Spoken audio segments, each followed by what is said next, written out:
notre citoyenneté dans les cieux, d'où nous attendons comme sauveur le Seigneur Jésus-Christ. Alléluia, Alléluia, Alléluia.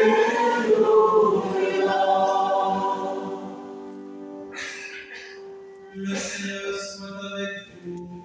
Et avec votre esprit. Évangile de Jésus-Christ selon saint Matthieu. Gloire à toi, Seigneur. En ce temps-là, voyant les foules, Jésus gravit la montagne. Il s'assit et ses disciples s'approchèrent de lui. Alors, ouvrant la bouche, il les enseignait. Il disait : Heureux les pauvres de cœur, car le royaume des cieux est à eux. Heureux ceux qui pleurent, car ils seront consolés. Heureux les doux, car ils recevront la terre en héritage. Heureux ceux qui ont faim et soif de la justice, car ils seront rassasiés. Heureux les miséricordieux, car ils obtiendront miséricorde. Heureux les cœurs purs, car ils verront Dieu. Heureux les artisans de paix, car ils seront appelés fils de Dieu. Heureux ceux qui sont persécutés pour la justice, car le royaume des cieux est à eux. Heureux êtes-vous si l'on vous insulte, si l'on vous persécute, et si l'on dit faussement toutes sortes de mal contre vous à cause de moi. Réjouissez-vous, soyez dans l'allégresse, car votre récompense est grande dans les cieux. Acclamons la parole de Dieu. Louange à toi, Seigneur Jésus.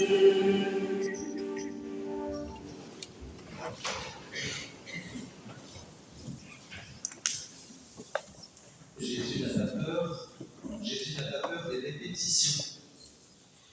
Pour que nous comprenions d'où nous venons et où nous allons, il nous met aujourd'hui dans les oreilles, et j'espère dans le cœur, la répétition du mot heureux.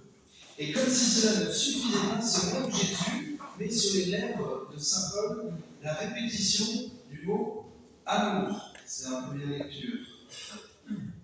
En fait, Marie-Claire elle-même n'a pas peur des répétitions, car aujourd'hui, c'est elle qui a choisi les textes. Là où d'habitude, dans la préparation des funérailles, les familles peuvent être indécises, car elles ne connaissent hélas plus trop les bases de la parole de Dieu, Marie-Claire aujourd'hui nous offre un chemin lumineux et condensé du message de l'Évangile. Ici, pour ces funérailles aujourd'hui, on ne s'appesantit pas sur la croix. Même si vous l'avez entendu, Marie-Claire y est passée par la croix, par les croix. Alors ici, on se tourne résolument vers la lumière, et c'est un héritage qui vous est laissé, qui nous est laissé à chacun. À chaque fois qu'un chrétien, authentiquement marqué par le Christ, ouvre la bouche pour parler de lui, ceux qui sont autour peuvent recevoir cette parole comme un héritage, une parole de vie. Et cet héritage spirituel nous tourne vers Dieu et par ricochet vers ce que nous devons être, c'est-à-dire plein d'amour, en vue d'un bonheur heureux, un bonheur impérissable. Et chez les chrétiens, on appelle ça la sainteté. C'est la sainteté, être plein d'amour en vue du bonheur impérissable qui est la vie éternelle. Ça s'appelle la sainteté. Et ces textes sont évidemment pour nous, pour la vie après ces funérailles, après les funérailles d'aujourd'hui, pour chacun de nous qui sommes ici. Et pour paraphraser le texte des Actes des Apôtres du jeudi de l'Ascension, qu'on a entendu il y a très peu de temps, nous pourrions entendre Marie-Claire nous dire : pourquoi restez-vous là à regarder mon cercueil ? Elle nous dirait plutôt, comme elle l'a fait devant sa vie, regardez Jésus, aimez-vous. Cet amour, il passe, vous l'avez entendu dans le texte de saint Paul, Un amour qui passe par le dépassement. Vous avez entendu ces mots. Supporter, endurer. Un amour qui est le fondement de toute action. C'est la base, c'est le charbon dans la machine, ou le fioul dans la cuve, pour que ça chauffe. Un amour qui voit loin, vous avez entendu, un amour qui espère tout, et qui seul conduit au bonheur. C'est cet amour-là. Un amour qui s'épanouit ensuite, et bien dans la vie éternelle. Et il est beau de voir dans les béatitudes peut-être trois de ces béatitudes qui nous présentent la vie éternelle. Jésus nous présente cette vie éternelle de trois manières. Il parle du royaume des cieux, il parle de la terre en héritage, encore une fois une question d'héritage, et il nous dit voir Dieu. Et là il précise les modalités de l'amour qui nous font entrer auprès de Dieu. Voilà, un amour qui est pour ici et un amour qui est pour l'éternité.